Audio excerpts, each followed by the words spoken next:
Welcome back, everyone, to the Founders Only podcast. I am so excited to welcome Madhav Bhandari. Madhav is the head of marketing at Storylane with over 10 years of experience in SaaS.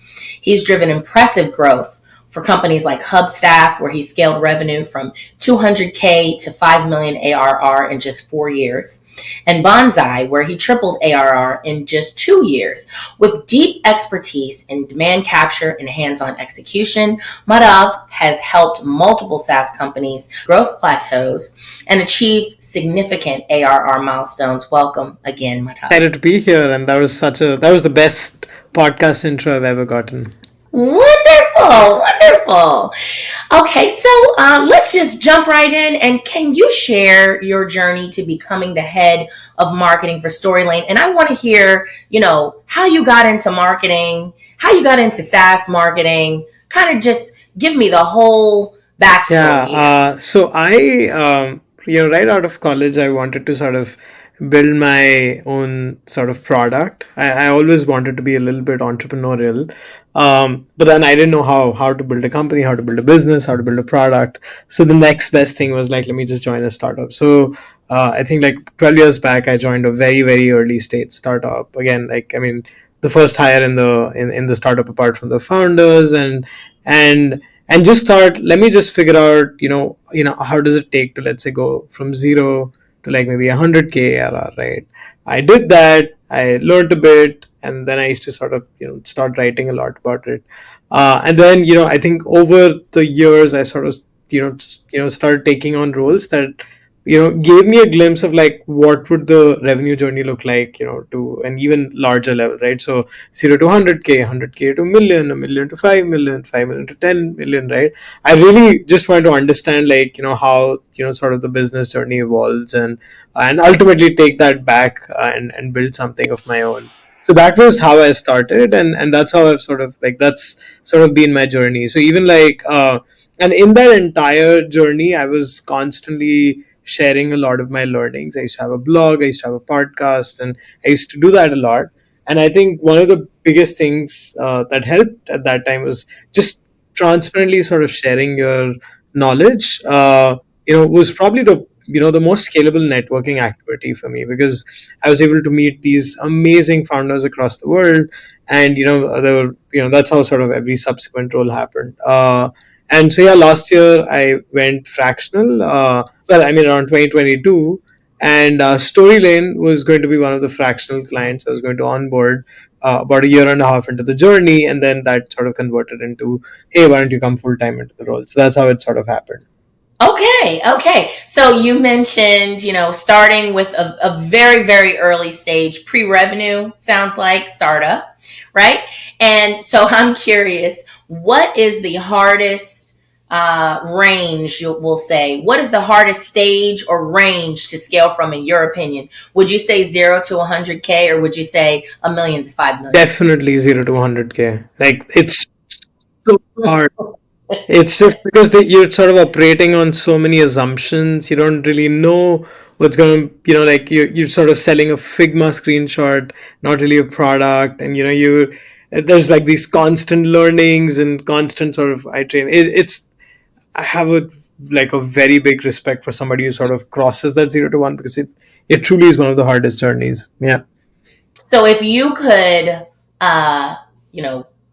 take the current Madhav and have you be an advisor to the Madhav from 12 years ago, starting at Hubstaff, what would be the one thing you would say on day one? Listen, this is what you need to know and do.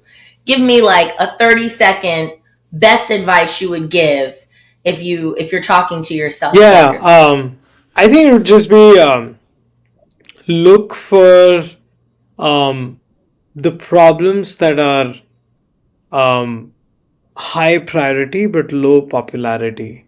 And if you sort of think of it like a quadrant, where it's sort of like the x-axis is popularity and the y-axis is sort of the difficulty of the problem, right? Go for like that first the second quadrant, where it's sort of like a problem that's like unpopular but like really really critical, because that's where you can sort of drive the fastest value. That's where, because that's not what a lot of people are sort of looking at. It's an important problem but nobody wants to take it up, right? And if you take that up, it's sort of like the shortcut to yeah, just get a lot of fast growth. Would you say, and I'm just curious what you think about this, would you say then for startups who are in saturated markets, you're not suggesting that they don't go up against the big companies, but that instead they find that super niche problem within that vertical and leverage that as like the first problem, first point of value that they're solving for as a way to differentiate and compete with large companies? Yeah, 100%. Like, even, I mean, even if you go into like a very sort of, like you just said, right? Like if you go into a very popular category, one of the first categories I dove into was CRMs. This was even before Hub Staff, and CRM has always been a very crowded category, right? So I think it's important for you to sort of go after like those sort of any unpopular sort of but a critical scenario in within CRMs, right? And one thing that was, at least at that time, it's a lot popular now for me, was that is there sort of like an ease of use, a CRM that's sort of visually more appealing than like a Salesforce dashboard. And then you keep going into the problems to find like the thing that fits into that quadrant. I think that that would be, I guess, yeah, one way to sort of take it. But also like the advice that I sort of gave was also more from a executive level, that if you're sort of even tackling challenges within your organization, if you're sort of early into your career journey, it's always helpful to take up those sort of projects as well, right? Like a simple example is just that, hey, if you want to sort of take I don't know, integrations is sort of like something that's super important, but it's not really a very popular sort of thing, right? I took that up, and that used to drive something about 20% of the revenue for the company, right?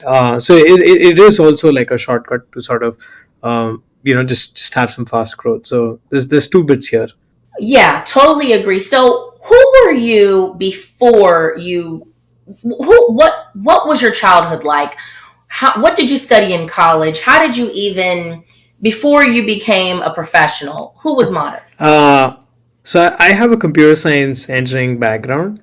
So I am sort of like a computer science engineer. I used to code back in college days. I was trying a bunch of things. I wasn't a very good coder, but I knew a little bit. And yeah, I mean, I was that. And then apparently I was also this person who was just like, um, more like a musician, which is sort of like my creative outlet.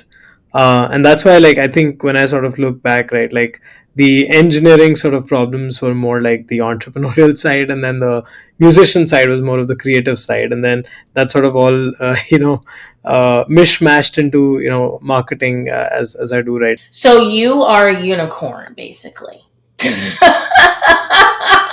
So let me tell you, as you know, the name of my company is Creative Analytics. And the reason why it's called Creative Analytics is because I found that, early in my journey in marketing, I realized that I had high functioning both sides of my brain, right? I was very creative as a child, but also very nerdy, if you will, lock myself in a closet for 8 hours with a flashlight and a book, and they couldn't find me. And so, I had this experience myself, and many of the guests on the podcast have shared very similar descriptions of what I'm about to say, which was they got their hands on a computer and had this aha moment of, oh my gosh, I can build anything I want. Oh my gosh, this is amazing. Now, the thing is that most of the people who get their hands on a computer and they start building, they generally don't have that creative side very strong. So when you have this perfect mix of being able to look at a problem from an engineering, logical, linear perspective, like step by step, how do I solve this problem? But you have the innovation and the creativity to look at it from all these different lenses is a unicorn. It really is. So you are a unicorn. Well, what type of things did you like to do as a child, and why did you pick computer science as your degree? Yeah, the computer science thing sort of came out because I don't know if it's an Asian thing or not, but like everybody sort of wants to be an engineer or a doctor. That's sort of like parents inflicting that. So I think that was probably the reason. And I was even in school, like I used to do all these create a bunch of websites, through like sort of HTML and all of that, right? So I was always sort of creating a bunch of websites. So I just thought like that's sort of the path there. And sorry, what was your second question? I was asking about your childhood. Like, what type of things did you like to do as a child? How would you describe Madhav as a child? Yeah, that's a very good question. I think I was more, um, yeah, I would definitely say I was always, that's it's a bit of a deep question, but yeah, for me, I think I was definitely one is I was sort of a bit lost sort of as a child. I mean, I wouldn't say lost as in like completely lost, but I used to have those moments where I'd just be like, I'd be listening in the class and sort of doodling in my notebook, just some random stuff, right? Or like one of the things that I'm like really proud of is that I used to take newspapers, and then in the newspapers you have like people's faces, and I used to sort of I don't know, put mustache and I don't know, style their and make stick art, right? So that used to be like my part-time activity, like like my sort of activity. And then I used to have teachers sort of come to my parents, be like, this boy is distracted, and all of that. Yeah, so I was definitely, yeah, that sort of a person. I've always been that person who's enjoyed the creative side, whether that's in terms of the sort of arts, whether that's in terms of music, whether that's in terms of storytelling. Even like, like I was sort of thinking about like writing a fiction book. I had a bunch of ideas, so all of those things. So this is going to really come out when we start talking about this secret SEO tactic that you unleashed at Storylane. Because when I heard about what you did, I said, that is so creative. It was such a creative approach to a problem that so many people who think analytically and linearly could not figure out. And, as Dave Gephardt said, he thought SEO was dead. And a lot of us are thinking not necessarily that SEO is dead. I mean, Dave, come on. I'm going to talk to him about this because it was never dead, but I think, it was such a saturated long game that it was going to take this super creative approach to kind of beat the algorithm, so to speak, right? So before we go into that conversation, what's your superpower? I think I know what it is already, but what do you I think it mean, is? I'm very curious to hear your answer to it, but I think for me, it's always been like I am I'm very good at sort of storytelling. Like I'm very good at yeah, just like I'm very good at sort of evangelizing things and sort of telling stories and taking narratives and sort of building something large out of it. That is definitely 100% the thing that I'm the most confident, and the most sort of the thing that I love the most in my job. So yeah. Storyteller. Okay, this is a critical characteristic of a marketer, right? I mean, the best marketers in the world are the best storytellers. And the reason why it's so important, and so well, I'll just say so important, is because in order to tell a good story, you have to understand the characters Mm-hmm. really, really well.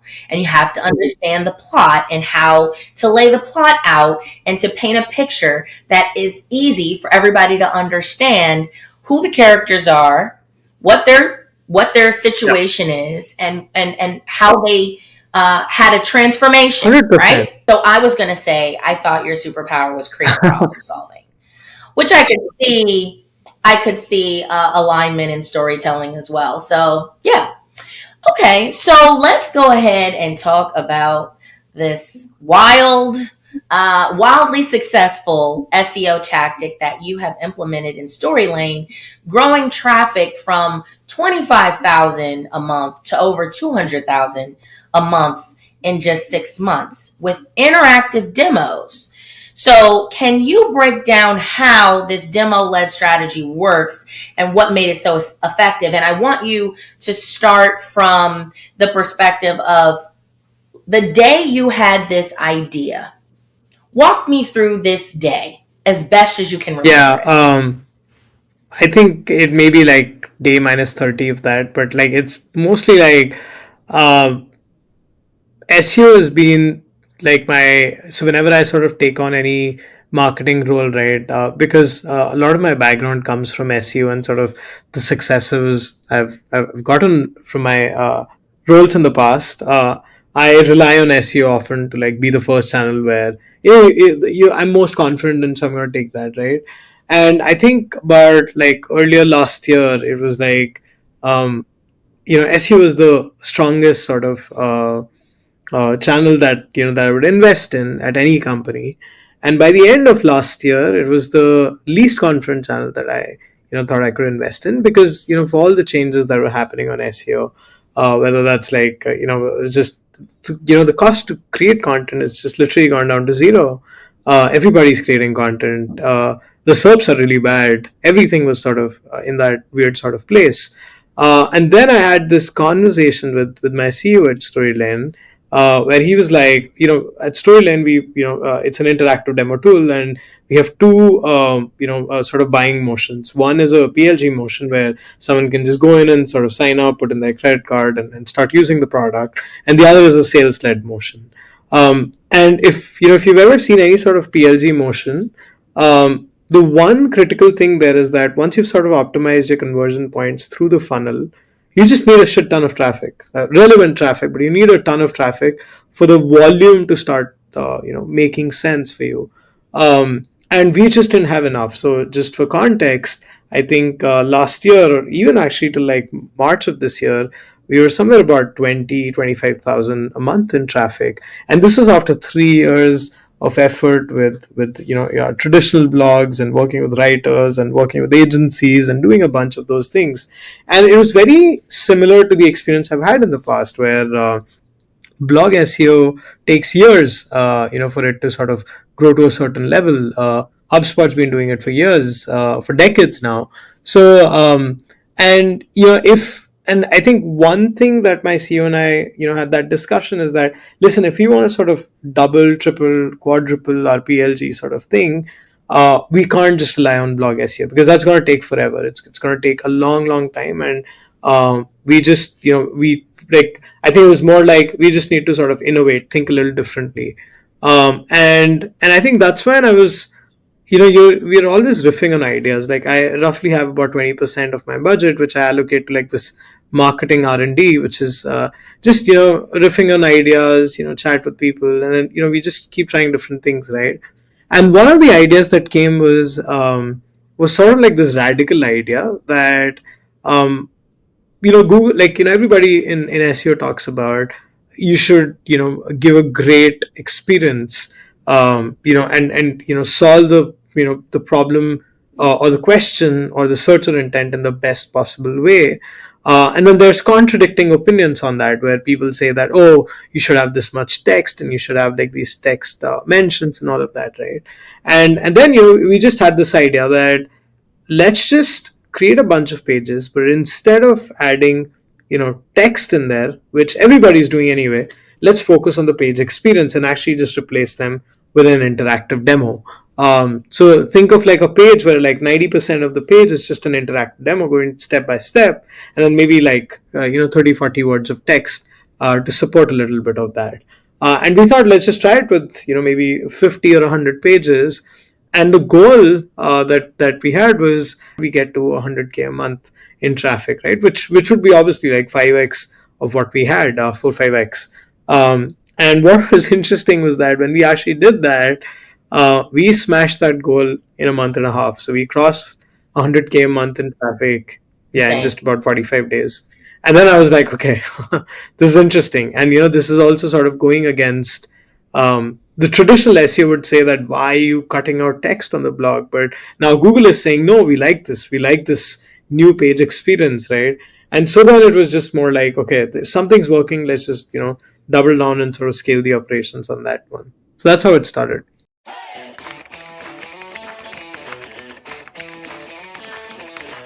Meet Brandy, your all-in-one content creation sidekick designed to make creating and managing your brand's content effortless. Let me show you how it works. Got a team? Bring them in. With Brandy, everyone can pitch in to create content that clicks. Managing multiple brands? Easily switch between profiles so you're always ready for the next project. The Brand Voice Analyzer ensures your content always sounds like you. Stuck on where to start? Check out our handy prompt templates. They're like creative jumpstarts to get things moving. Every edit, every version saved. With content revision history, nothing gets lost, and you can always pick up right where you left off. Everything your brand needs, it's all right here in your brand asset library. Stay organized like a pro with custom folders for every project. No more hunting for that one file. Brandy does too, and is ready to help you connect. Or in any language, really. Speak to your audience in the words they know best. Need ideas or have questions? Just ask Brandy. Save time with custom snippets. Your most used phrases, always handy when you need them. Keep your notes, links, and ideas in one spot, so you're never hunting for that one piece of inspiration.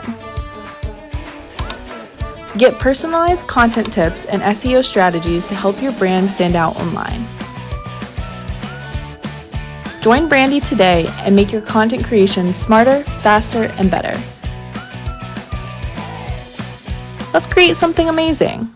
Got it. And so how did you come up with the idea to actually use your product as the centerpiece, or rather showcasing, demoing your own product to replace the text? How did you even come up with that idea? Yeah. Did you see something? Because No, I mean, yeah. I think it's more like when you look at SEO, right? It's essentially three things. It's links, it's the content, and it's the page experience, right? So links, we all sort of know. You can do as much as you can, but the importance is going down. That's at least my opinion. And we did that at Storyline as well. We invested about 6 months and a year on that. With content, we were doing anyway a lot. We did that for 3 years, and we basically got to that place. So the next thing was page experience. And one thing that we knew as a sort of learning was that interactive demos were sort of helping companies enable their buyers a lot better. We were seeing that the interactive demos were converting, like, I think 3 times more than a regular tutorial video on the homepage, right? There was data to back that up. There was a lot of internal signals that were coming that this is working, right?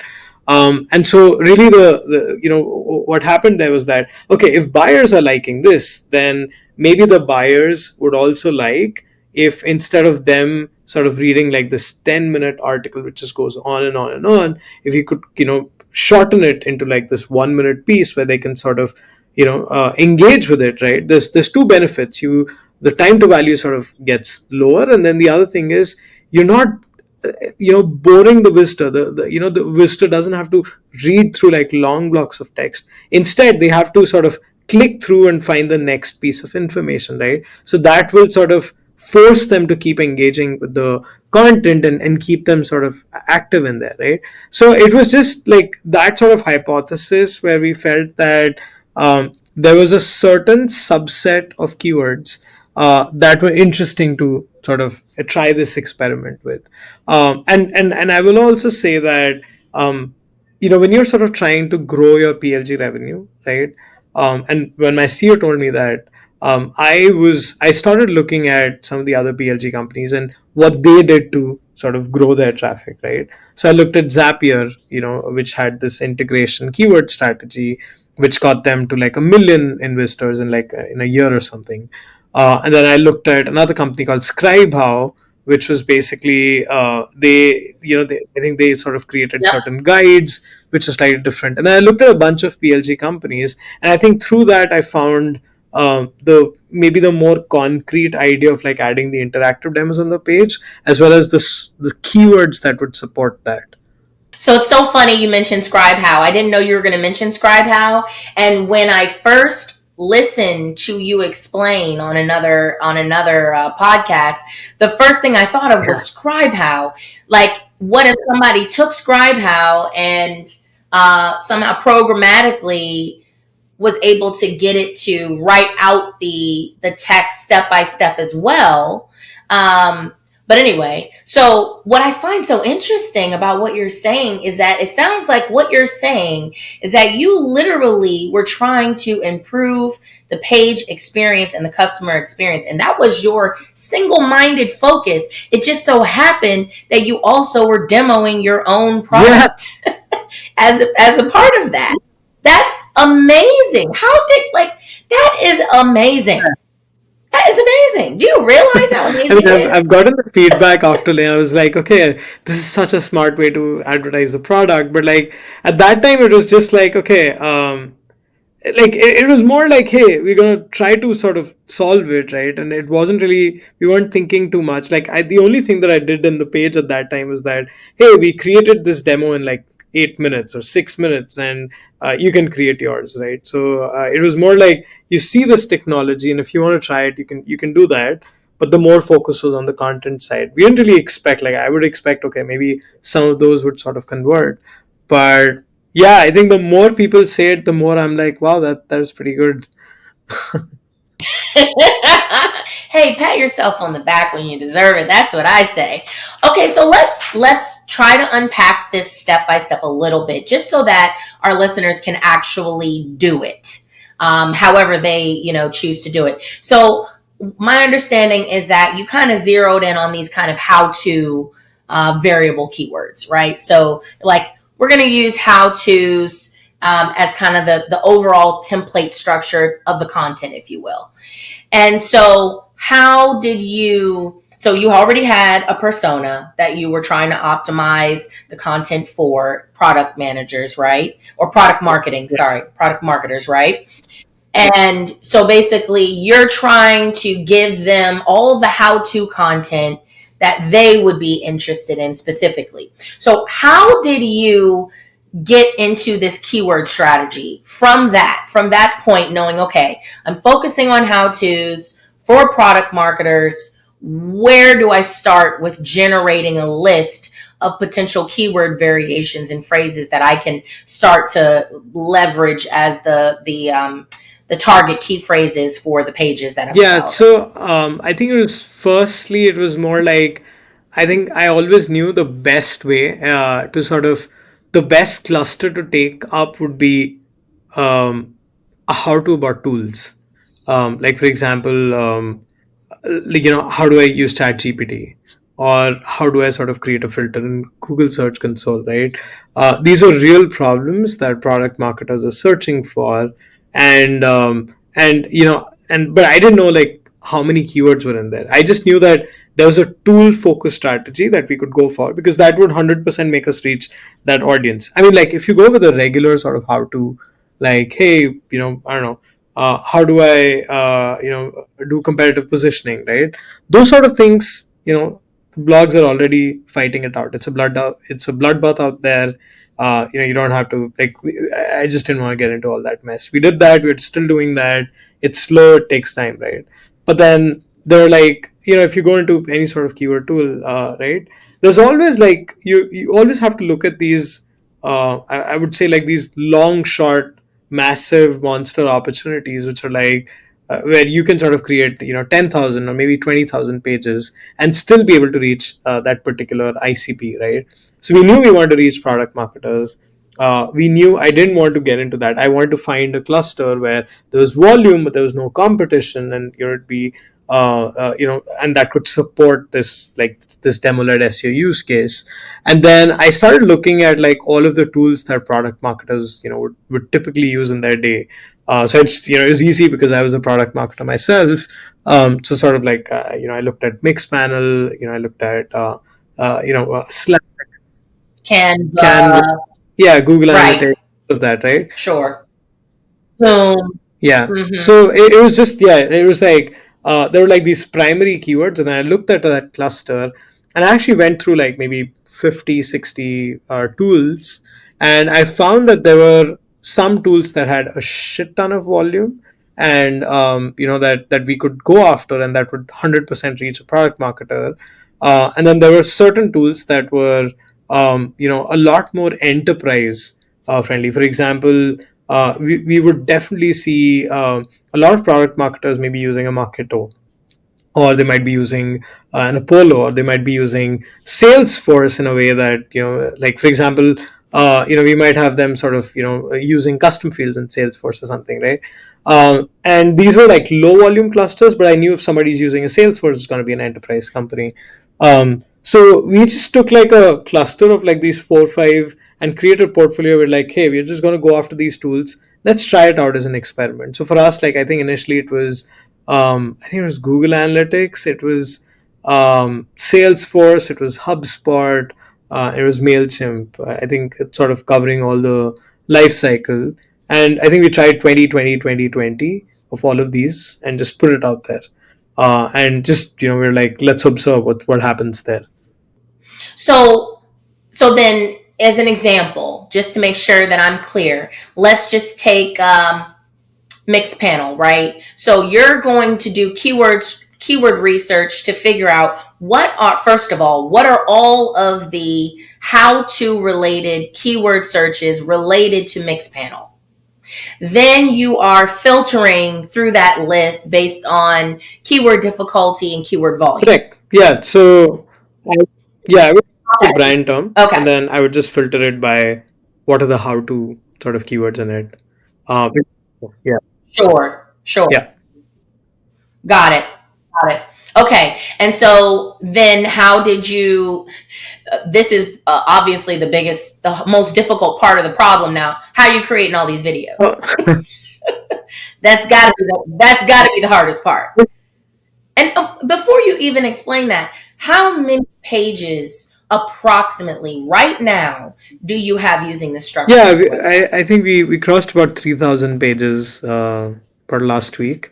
So we have about 3,000 of these pages, and these aren't like videos. These are interactive demos. So there's, and I think that's where the difference is a little bit. But yeah.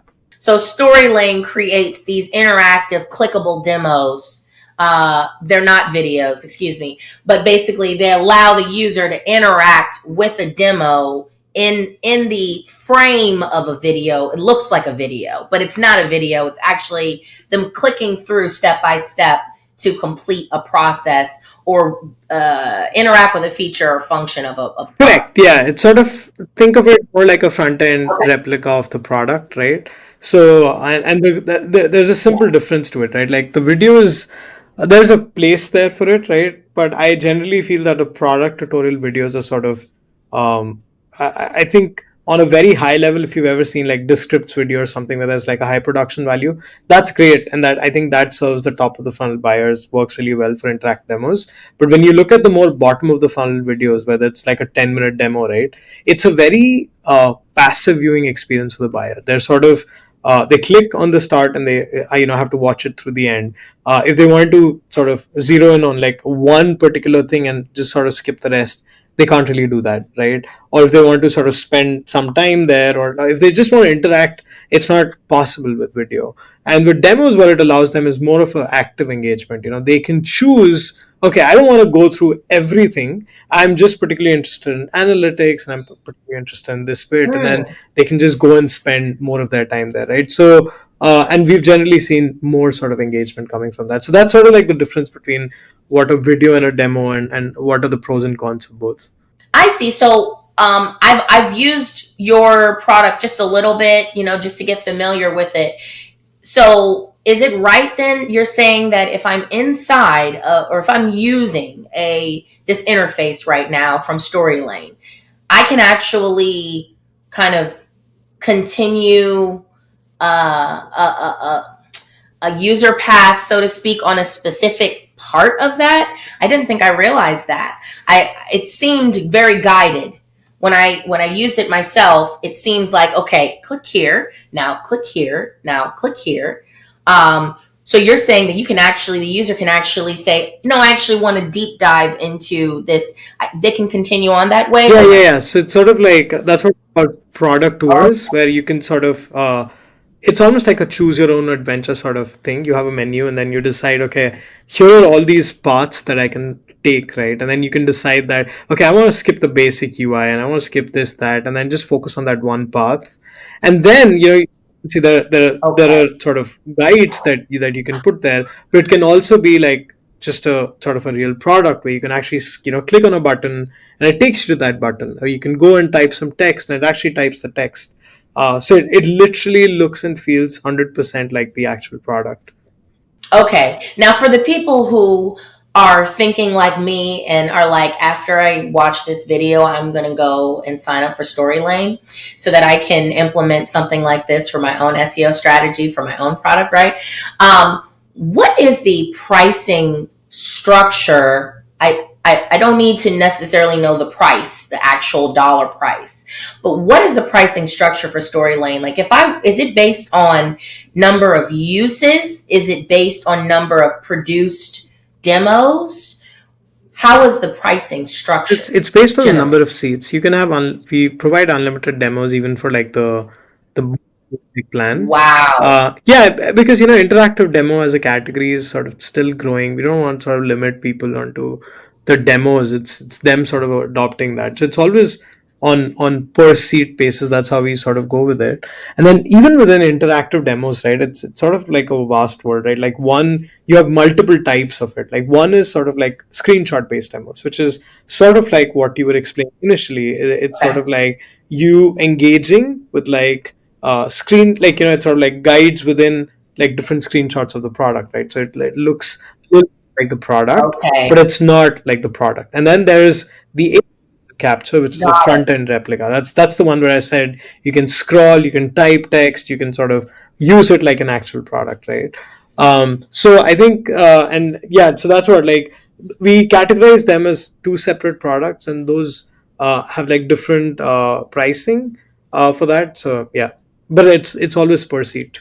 Awesome. Okay, did you all hear that? You need to go sign up for Storylane. Just plugging that right now. Okay, so we're gonna totally shift the conversation now. So with 130,000 in seed funding, how did you prioritize resource allocation in Storylane's early days? Yeah, so I think Storyline sort of went into YC and went through that. I wasn't sort of part of that, especially at Storyline. I basically came in when we had sort of, we were at more like a scale up stage. But I have tackled this particular problem in the past at a bunch of companies. And usually what I always lean on to is, one is that, when you're constrained with budgets, right? Let's always remember that constraints bring out creativity. You do things that your competitors won't do because now you sort of start with that. So you can use that as an advantage. But one of the first things I would always do is that, I think at that time it's more about finding predictability in marketing, right? Like in terms of leads, how can you get that predictable flow going? And so at that time, it's more about just trying a bunch of things really, really fast and figuring out what would be like your foundational channels once you sort of are at like, some sort of a predictability. So that's what even I did at HubStaff, right? Like we were somewhere about 150K in ARR. And, at that time, obviously budgets were limited. So we were like, me and the CEO, both of us sort of sat down and we are like, let's do 3 marketing tactics every week for 6 months. And I think over that 6 months, we ended up doing something like, I don't know, maybe 150 different things that we did, like marketing tactics or whatever you call it. And by the end of that 6 months, right, we knew that out of the 150 things we tried, there were like maybe these 10 or 15 things that no matter how much money you put onto it, we'd see similar results, right? And there was some sort of predictability, and those ended up becoming our sort of foundational channels. And I think that's what I would even recommend. There's actually, like, I used to follow this because that's how, like, I just learned on the job. But then I read this book called I think there's this framework called the Bullseye framework, and that's exactly this, right? Like, it's really just about sort of trading all of this Mhm. and finding what works, and then going from there. Got it. So if you, with the way that the industry, specifically B2B SaaS, has changed so dramatically over the past year, Yeah. I'd say, from the way that buyers are buying to the way that marketers are marketing, to the resources and tools that we now have available, that is further saturating the market and further adding just massive distraction for buyers today. What would you do if you have, let's take $100,000, new company? What would be the first thing that you would do? Okay, so $100,000 budget for marketing. So they're not pre-revenue. Okay, they got $100,000 to budget for marketing. What would be the first thing you would do? And if it is this demo led SEO strategy, so be it. But what would be the first thing you would, or first question you would ask yourself to even come up with an answer? Yeah, I mean, I always hate answering questions like these with like, it depends. But I mean, I think the first thing is I would What does it depend? What yeah, does it yeah. depend on? So it definitely depends on like what you're pricing at, right? So if you're like what's account value, Okay. if you're selling like a $5 a month product, right? What you invest that 100K in is very, very different from, let's say, a product where you're retailing it like 40, 50K, 30K, whatever, annually, right? Because like with a $5 a month thing, right? The buying cycle, you can't really afford a sales team, you can't really invest in sort of even giving a demo, for example, right? You need something where it's sort of like a very quick linear path. Somebody sees something, they buy it. $5 a month is not really that big of a deal, right? So in those cases, I would maybe lean on to like demo led SEO, or other things that are sort of helping with that. When you have a 30K sort of deal thing, right, there is a little bit more room to I think to fail, right? So you can try maybe some larger bets, right, where knowing that it may not work, or it may not reach it. And also you have to go with an approach that it's not going to be one channel that's going to drive the deal forward. It's going to be like the presence in like maybe 6 or 7 channels that collectively will reach the buying committee and drive the deal forward, right? And so what I would say is that with if it's the latter, if it's like a really small price product, right, I would definitely lean on to SEO. I would lean on to ads. I would lean on to sort of like the more performance based things. I would lean on to like maybe sponsoring a newsletter where I can sort of drive immediate signups. I would lean on to affiliates, right, where I can sort of onboard them into doing that. With a 30K sort of deal, I think invest on something like maybe working or onboarding, let's say, an influencer, and trying to get to their audience. Maybe paying them $1,000, $2,000, and see how I can sort of launch that audience. I would invest in sort of creating content, which is sort of more like one of a kind initiatives, and also like talking about, like, for example, being super active on LinkedIn and sharing like our journey and all of that, right? I would invest in sort of going at an event and exhibit at a booth, and try to get some in-person time with a bunch of your ICPs. So like I said, it depends, from different things. So that's how I would see the 100K budget being deployed. That's an excellent answer. Excellent answer. Exactly what I was looking for. I just wanted to hear you kind of think through the problem. So, great. So, using brand to create demand sounds like a shift from traditional lead generation. How does Storylane approach this? What is one brand focused tactic that has shown great results beyond? To me, this is a brand focused tactic, even though it doesn't seem like it. The SEO tactic is a brand focused tactic because you're featuring the brand front and center in this tactic, which I just can't, I just love it so much. I can't get enough of it. But what's another brand focused tactic, or have you hedged all your bets on this SEO tactic at Storylane, or are you doing No, other far from things? it. Like, it's not, definitely not like all bets on that. This I think I spend majority of my time on the brand, and even with Demolet SEO, you're 100% right. Like, it wasn't just the performance based sort of signups and deals coming through. We did see, like, one of the best ways to sort of to just maybe measure a brand's impact is just to look at, like, how many brand searches and impressions and clicks you're getting in your Google Search Console for your term, right? And when I look at it, like, pre-demo led SEO versus post-demo led SEO, I see a 50% jump in the Storyline brand searches, right? So I think that mass volume of, like, this 200K a month product marketers sort of seeing that is definitely driving that brand searches for sure. And I wasn't expecting that, to be honest. There, like, it wasn't initially a brand play, but now I clearly see what that works. But if I were to look at, like, the 50, like, the majority brand focus that we do, right? One thing we really focus on is, um, this might sound a little boring, but, like, innovating a little bit in marketing. So, not, like, basically just putting the pause on things that have been already being done in marketing, right?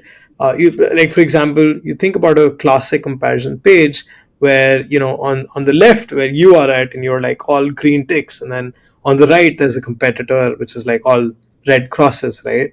And do you really feel the buyer won't call that out? Like, they won't see how completely biased that piece is, right? So that's one sort of thing where you can sort of, like, for a change, why not just give them the honest answer? Here's how we're good, and how we're bad, and what the competitors do, right? Another thing, like, for example, we did is, it's in fact something we're launching next week: case studies, right? What you always see with case studies is, it's always like this product promotion, and every company has a case study, but I've never sort of Right. gone through a case study because I just know that it's always going to be pro the company, right? And we're launching this series called Demo Kitchen, which is more like the behind the scenes. We're not talking about, hey, what were the results you got from Storylane. It's more about what went behind the scenes from you sort of purchasing a Storylane license to you sort of publishing your first demo, just to give a very real behind the scenes look to prospects that, hey, this is what the journey is going to look like once you purchase. This is the effort you need to Mm, put, right? Yeah, love so I that. mean, it's, and, like, when you sort of start questioning and do things, slightly differently, or innovate, or do these one of a kind sort of tactics, that we've seen drives the brand a shit ton for us, right? Like, we've done a bunch of these initiatives in the past. Like, there was a conference where we sort of set up instead of, like, doing a traditional sort of booth, we just got a truck, and have it stand Hmm. there, and 200 of the 200 people sort of got to know about Storyline, right? If you do like a 30 under 30 sort of award show, we said, hey, let's not do that. We're gonna do like a Dundee style sort of an award show, right? So it's more, if you're an Office fan, you would know the reference, right? But it's like, yeah, I it's don't. it's like, it's just trying one of a kind things. There's a risk there that you might fail on a certain things, but that's okay. The business model allows us to fail, right? But when it succeeds really, really well. So that's sort of like I guess the tactic which we take with brand right now. And it's creative problem solving. Okay. So you have helped several companies kind of break through revenue plateaus in your career. How do you go about diagnosing what is holding them back? What is usually the first area you focus on? So brand new role at a company. How do you kind of onboard yourself, Yeah. right, as a marketing executive in the company to understand really where the company is and what the opportunities and maybe weaknesses are, that you could even start to think of innovating in marketing tactics. You really need to understand the company and where they are and what they do well and that type of thing. So what's kind of your first week or two look like in a new marketing Yeah, role? I think it's always like talking to the different people in the organization, and I think this is more like a secret that if you're consulting, if you're sort of even fractional, like one thing that it's sort of like an internal secret is that people in the organization just don't talk to each other that much. So there is a lack of awareness about, like the answer lies in those people itself. They're just not talking about it. So for me, it's always like I just go in, whether that was at Close, whether that was at Storylane or at any past organization. I went and I had a chat with the head of product. I went chatted with the head of sales and support, and had a bunch of chats with the CEO and the CTO, right? And they all sort of give their own answers. And then when you collect all of that, you start to see certain patterns that are getting a little repetitive, that hey, we should 100% do this, we should do 100% do that, right? And then once you sort of collect those insights and sort of align, you 80% of the time you would have the answer in that. And that's always what I do. That's excellent. That is excellent. I always say, the interviews and the feedback loop is key. Whether it's to uncover where you should focus in terms of solving customer problems, customer feedback, customer interviews, talk to the customer, know the customer, and don't just do Yeah. it once. Do it constantly. Right? Same thing in a new organization. If you are trying to be the not what's the word I'm looking for? The Alignment. gosh, basically the person who brings everybody together. Yes, the person who brings everybody together. So alignment expert works in marketing. I think this. Truthfully, I really feel like this is the department or the functional area that is really responsible for bringing everybody together. I don't know why. I can't explain why, but I really do believe that it's the marketers who really have that constant question.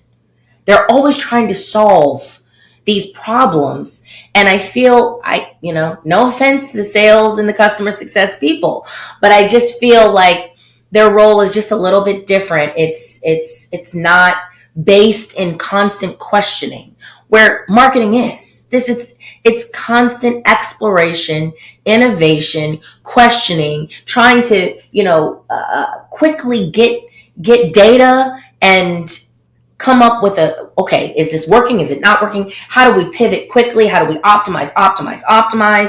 And I just don't think that the other functional areas in business necessarily, I mean, maybe perhaps in certain industries and verticals this might be a little bit different, but in B2B SaaS or in SaaS, I truly believe that marketers are really charged with bringing these people together and uncovering those problems that will align all of those Yeah. people together to Yeah, yeah, solve.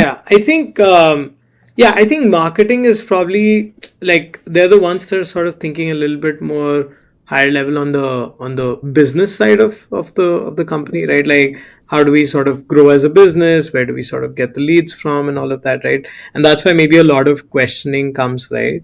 And I think like sales, customer success, and all, they're sort of a little bit deeper into the weeds, right? They're more focused on like like at the task at hand, right?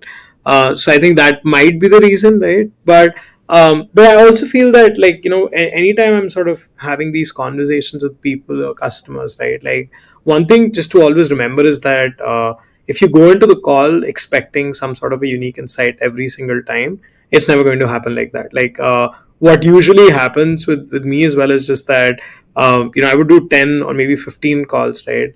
And the first call I would get this unique insight, and the second time I would hear something else, third time I would hear something else, all sort of boring. And then right around the seventh or eighth call, I would see a similar thing being repeated again. And then you start to sort of identify the patterns, right? So I think that's also important to sort of remember, that when you're sort of talking, right, like, it's over a bunch of calls is when you'd sort of understand the patterns, and you just have to take every call as just a learning. Like, you can't expect every call to be like, hey, I'm going to get something out and this is going to be a brilliant strategy that'll become like this big thing for me.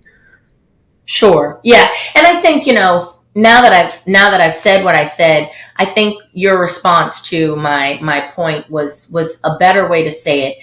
Sales and customer success are more process oriented. They're following a certain Yeah. system. Okay. And it's not constantly looked at, okay, how do we change this? It's more, okay, this is working. This system is working. It's growing. It's scaling. We don't need to change anything. And so they don't really reinvent the wheel as much as marketers seem to just, oh, we have to do something different. It's this constant race to like be innovative. Yeah. I don't know. But anyways, moving on. So content is often about storytelling, which is your superpower. So as a consummate storyteller, right, Madhav, how do you ensure your brand's voice stays authentic and resonates with your ICP as you scale, especially in this age of AI and everybody using these tools to generate content? How do you keep Storylane's brand voice front and center and brand story? It's such a good question, because it's like, it was one of the things that when I sort of came in, I was like, the voice is just so important these days with like the whole, I mean, you're so right, with the AI, everyone's talking about like all of these, they all sound the same. They're all sort of doing that, right? One thing that I think there's two things that we definitely do, right? Like, one is that any sort of time we're talking about something, right? Like, when you're talking, talk. I mean, when you're writing or when you're telling a story, right? Explain it like the way you would do that in person, right? So I always tend to think of it like, if you're thrown a question at like a conference and you're in a panel discussion, how would you respond to that question, right? And then, does your writing reflect that as well?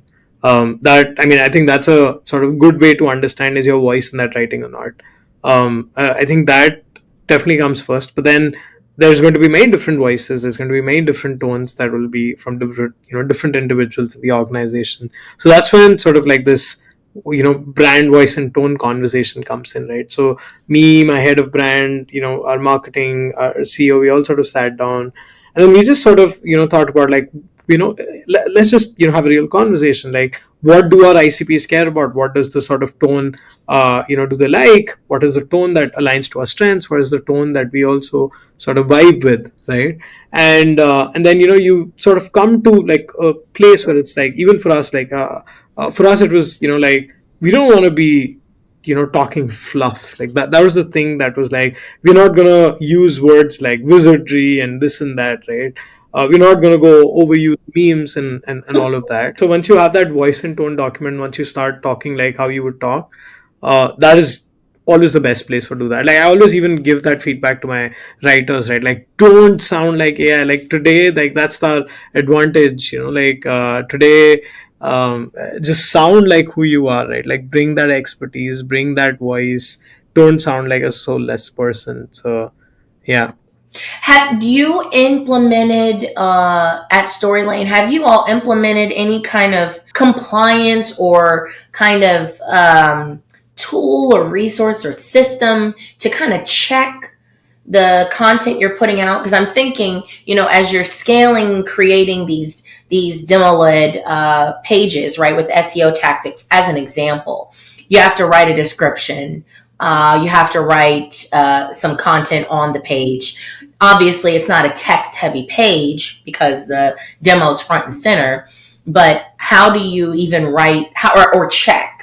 How do you write and then check the quality of the writing? Is this written by a human, a copywriter, or did you use AI and then kind of have somebody check it to make sure that it was authentically, representing the company? Or how did you actually create the content for those pages? Yeah, the content was manually written because our content isn't like the regular content. It's like maybe 6 bullet points with like the exact steps on like how to create a custom field in Salesforce.